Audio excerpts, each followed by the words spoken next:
Inside Grow bersama Zeni dan Safira. Oke, karena episode ini tuh pertama kita kan, jadi jujur agak excited ya untuk mulai podcast ini dulu.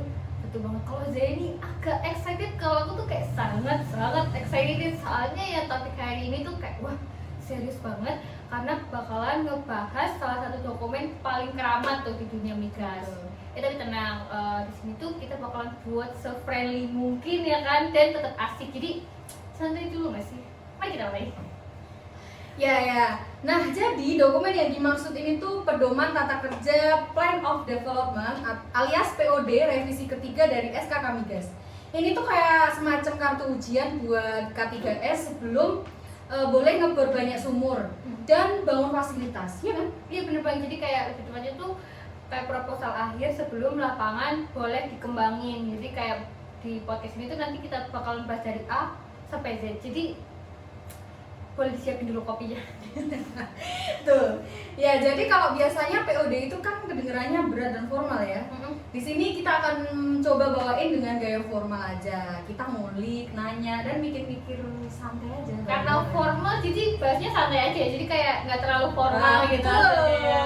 Jadi harapannya tuh meskipun ini pertama kali kita podcast ya, jadi semoga teman-teman bisa ngerasa nyaman juga, kayak kita lagi nongki cantik itu, nggak kayak lagi podcast.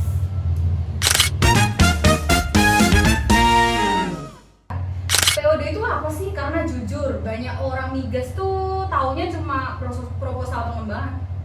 Jadi POD itu salah satu bukan salah satu. Jadi itu POD itu rencana besar buat ngedevelop satu atau lebih lapangan migas. Jadi ibarat kita mau bangun rumah nih ya. Ya POD itu master plan-nya kayak gimana? Jadi bukan cuma mau ngebor sumur sekian, tapi lengkap gitu. Jadi lengkap banget, mulai dari geologinya, terus reservoirnya, terus sumurnya, fasilitas, biaya, schedule, bahkan seberapa banyak barang atau jasa dari dalam negeri yang bisa dipakai, namanya itu TKDN. Nah, yang paling penting dari POD itu, pokoknya POD itu harus bikin semua orang yakin kalau cadangan migas di negara kita itu bisa diproduksi seefisien dan seoptimal mungkin. Jadi nggak ada yang terbuang sia-sia gitu.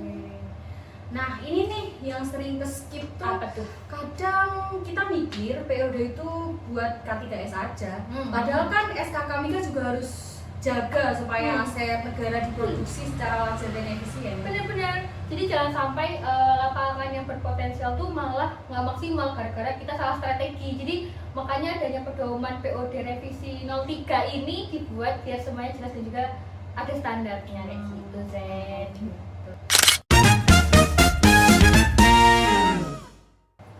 Nah, waktu baca dokumen aslinya tuh ternyata jenis POD itu banyak ya. Ada POD 1, POD 2, POD bertahap, OPL, OPLL sampai POP.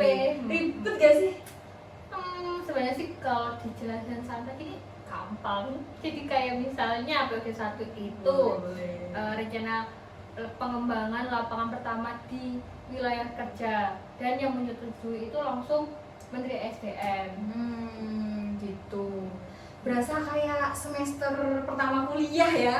Bener. Harus ketemu rektor dulu, baru nanti di ACC. Bener-bener.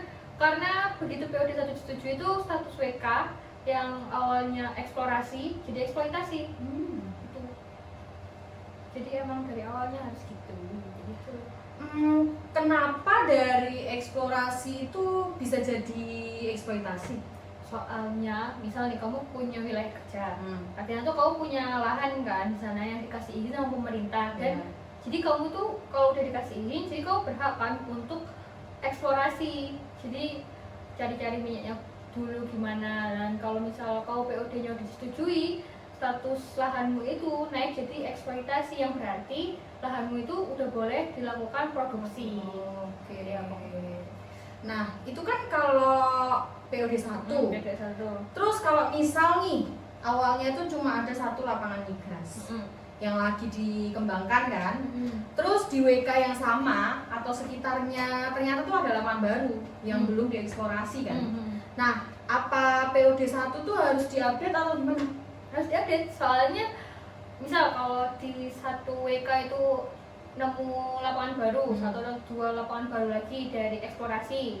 Jadi harus ada POD 2, POD 3, POD 4, terus yang senemunya lapangannya di WK itu. Oke, terus approve-nya siapa? Kalau approvalnya ya kepala SKK Migas, soalnya udah masuk ke fase eksploitasi, udah fase produksi. Oke.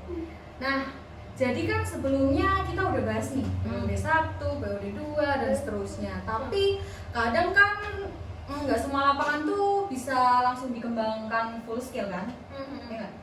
Bener.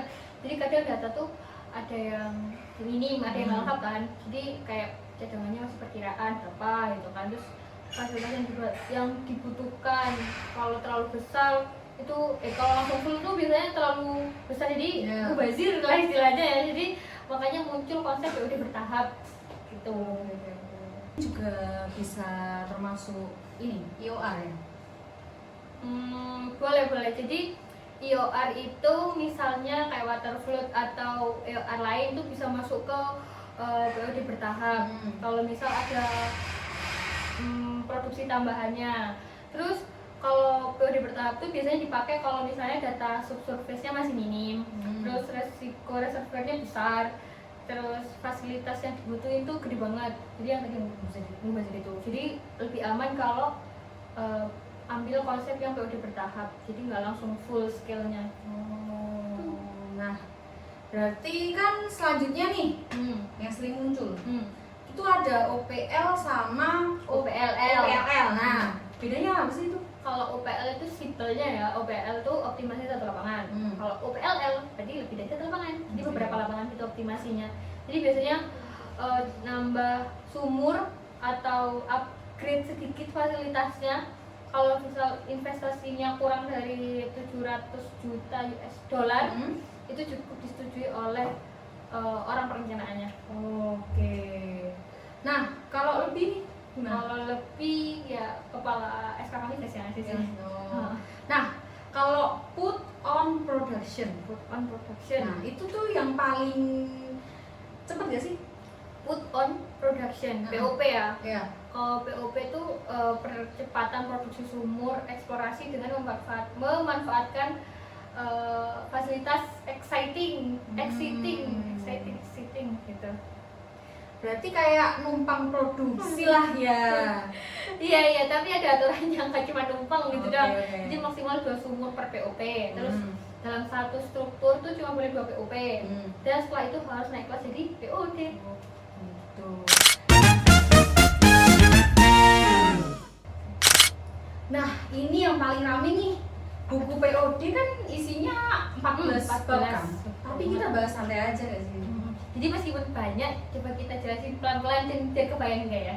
Jadi buku POD itu kan ada 14 bab. Jadi awalnya itu ada eksekutif summary, di mana di sana tuh isinya ringkasan semua hal penting kayak cadangannya, rencana sumurnya, fasilitas, terus produksi pucanya, terus ekonominya juga. Itu di eksekutif summary. Tuh. Ini tuh masuk ke bab paling favorit kalau lagi buru-buru buat menghafal POD ya sih. Kalau mau cepet langsung aja lihat eksekutif summary-nya aja gitu kan. Terus tuh ada lagi namanya tuh bab geological findings. Nah, itu tuh isinya geologi lapangan, di mana di sana tuh ada kayak strukturnya, terus data seismik, lokor, pokoknya gimana kondisi bawah tanahnya tuh kayak gitu. Pokoknya kondisi gimana bawah tanahnya tuh gimana kondisinya gitu. Terus ada bab yang lain tuh ada bab berapa tuh intinya? 3 kalau nggak salah ya. Ada reservoir description, di mana di sana tuh ada detail tentang batuan, cairan, tekanan, dan juga caranya si reservoir itu mendorong minyak atau gasnya di sana naik ke permukaan gitu. Nah, bagian ini tuh paling bikin reservoir engineer semangat banget gitu. Soalnya emang bidangnya banget gitu. Terus ada juga ada bab namanya tuh reserve and production forecast. Jadi di sana tuh ada perkiraan cadangannya OI, PODI, PP1, P2, P3, terus recovery faktornya, terus prediksi produksinya, terus simulasi reservoirnya, terus kayak termasuk potensi water flood atau EOR yang masih awal banget tuh. Terus ada juga drilling and completion ya. Itu tuh isinya rencana pengeboran jadi dari jenis sumurnya, terus lumpurnya, terus casingnya, terus semen juga, terus kayak resiko Terus sama biayanya, sama ada lagi bab production facilities layout. Jadi layout lapangannya kayak flowland, terus kompresor, separator, FPSO gitu-gitu. Di layoutnya ada layoutnya. Tuh, seru nih. Biasanya tuh pasti ada gambar-gambar layout yang gampang dibayangin gitu. Soalnya ada gambar layoutnya. Terus ada lagi bab yang lain, ada field development skenario. Jadi kayak kenapa sih skenario A dipilih dibanding skenario B gitu. Terus ada integrasi WK atau wilayah kerja lainnya gimana. Terus pertimbangan teknisnya. Terus kayak pertimbangan teknis tuh misalnya kayak HSE sama CCR-nya itu tuh dampak lingkungan dan program sosial untuk masyarakat. Harus ada abandonment and site restoration gitu. Rencana menutup sumur, terus biaya restorasi lokasinya gimana. Terus ada project schedule, terus ada TKDN yang awal-awal tadi yang seberapa banyak barang dan jasa dari dalam negeri yang bisa dipakai. Terus ada ekonomi komersial itu ini yang paling komersial, yang paling krusial soalnya dia tuh ngebahas capex, opex, terus sankos kalau nggak salah, sankos, terus GOI sankos PV and GOI, terus ada tech IRR sama K3S. Jadi tech IRR K3S sama sensitivitas harga ininya apa minyak dan gasnya. Nah biasanya di sini tuh pembahasannya itu akan mulai panas, ya kan? Iya, soalnya di ekonomi tentang keekonomiannya kan tentang duit ya. Betul.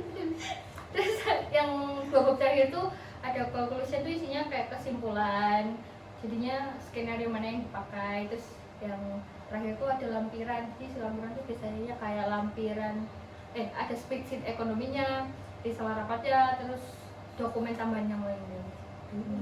Banyak banget emang 14. Tuh kan sampai 14 banget, 14 bab banget, banyak banget. Pasti pusing ya makanya. Tadi sama.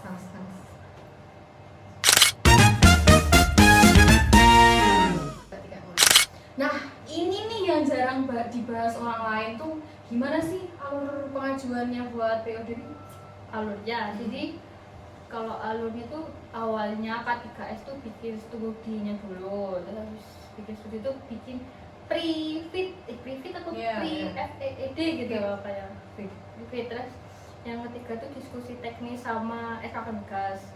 Terus habis diskusi sama SKK Migas, diskusi keekonomiannya gimana.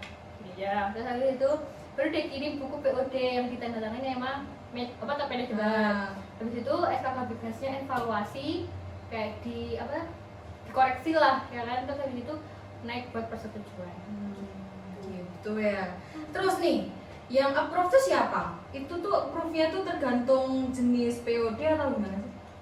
Kalau approve-nya iya sesuai, jadi kayak POD 1 yang approve tuh Menteri SDM, terus POD 2, 3, seterusnya itu Kepala SKK Migas, soalnya udah masuk ke eksploitasi ya masa produksinya. Terus habis itu ke kalau OPLL sama POP itu deputi atau kepalanya, tergantung investasinya kayak gimana.